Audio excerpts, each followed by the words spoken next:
It's 5:45 p.m., which means it's time for BCTV's weekly media roundup, 545 Live. I'm Abby Sherlock. And I'm Roland Boyden. On deck tonight, New Life for Santa's Land potentially. Will take you to Putney to learn a little bit more about that. Peter Galbraith jumps into the governor's race. We'll break down all the details there, and we'll get you a town meeting recap, both from regular town meeting and the police fire special. We'll sum it all up for you, and a calendar coverage weekend of events, all that and more. And I just stole your all that and more line here. I'll let you say it. All that and more in just 15 minutes, so stick with us. Perfect.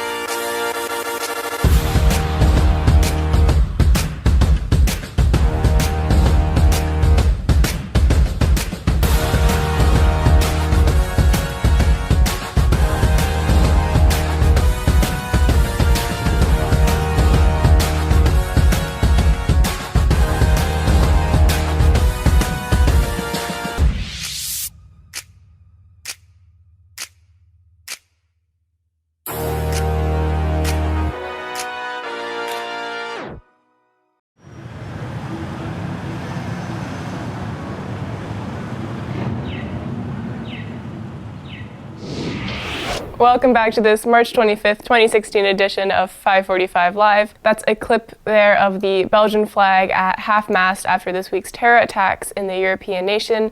That Belgian flag is part of an extensive international collection passed down to building owner Jason Cooper, with flags from across the globe being flown in both celebration and tragedy during key international moments.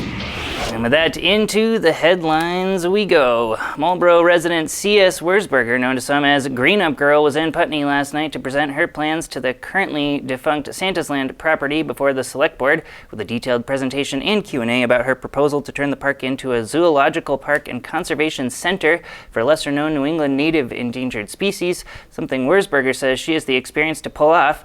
After running a 300-animal, 45-employee large petting zoo in Maine in the early 2000s. We have Santa's Land under contract right now, and we're looking at bringing a state-of-the-art rare breed zoological park and conservation center. This is where we'll be focusing on connecting the children, the teens, the adults with these rare breed animals, both in captivity and in the wild. So again, it just increases our impact, increases the recognition of Putney, and gets more folks excited about saving these animals. Now, the board took no official action at that Putney meeting from this past Wednesday, but so far, Wurzberger's plans to revitalize the once vibrant space has been met with mild enthusiasm. Next up, former Windham County State Senator Peter Galbraith announced his candidacy for Vermont State Governor earlier this week. Galbraith, who has also held such positions as U.S. Ambassador to Croatia and UN Deputy Special Representative for Afghanistan, made the announcement Tuesday evening at the State House in Montpelier. He has stated that his intentions are to improve economic justice throughout the state, including a higher minimum wage, fair tax breaks, and a separation of money and politics. He is seeking individual donations to carry his campaign rather than corporate money.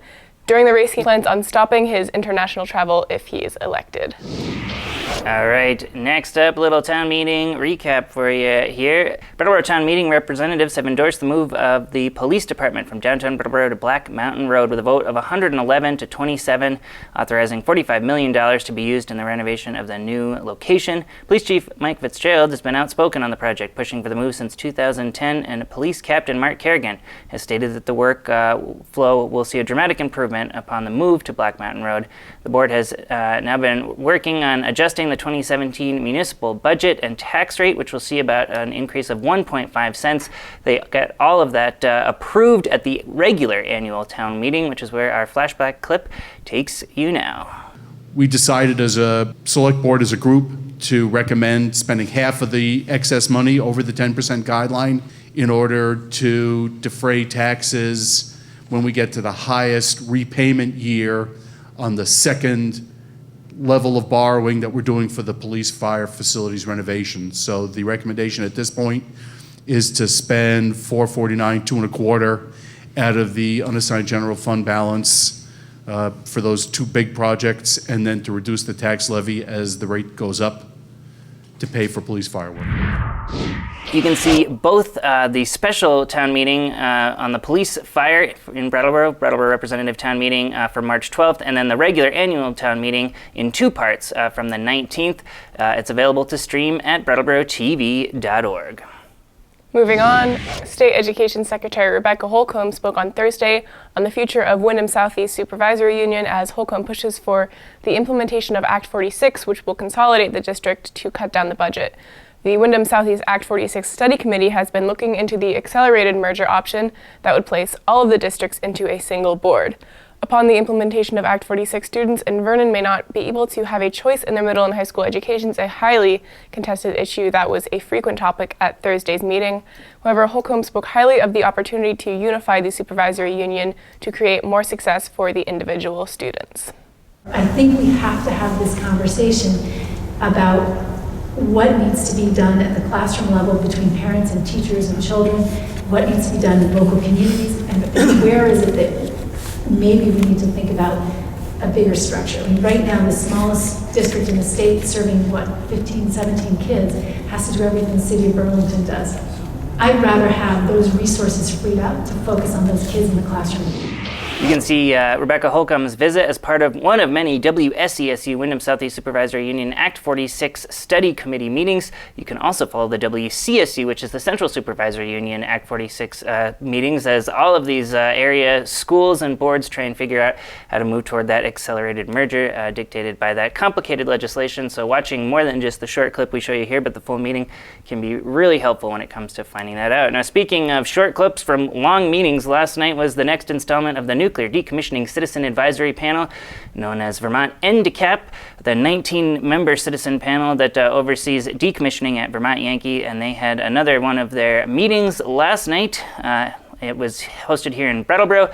We've got a short clip summary from some of those presentations before the board last night as well. I usually, at every one of these meetings, I make mention of the status of the 3 ongoing filings that the Public Service Department has had before the NRC. Right now, there has not been much movement in that area. We do have an appeal before the NRC commissioners themselves, and they have yet to rule. Next up, Windham County Sheriff Keith Clark has announced that the plan to create a detention facility in the former Chemco building is now dead. District of Vermont U.S. Marshal Dave DeMag contacted Clark to tell him that it was not financially feasible. Just 2 weeks ago, the sheriff announced he was seeking a $300,000 donation for the project, yet he faced opposition from the public, the topic being rather popular on social media this week. The Rockingham for Progress group, a large opposition to the project, is currently seeking an alternate use of the building. Before we close this out with calendar and weather, a quick I-91 bridge update as they continue to piece together the massive structure that will replace the first bridge as you cross over into Vermont between exits 1 and 2 in Brattleboro. And we get to take BCTV's aerial helicopter up to check it out. I was out there with BCTV correspondent James Bansleben, who is documenting the flying of the helicopter, and we have this footage of both of those angles, including some high above the bridge from up in the sky. Let's take a look.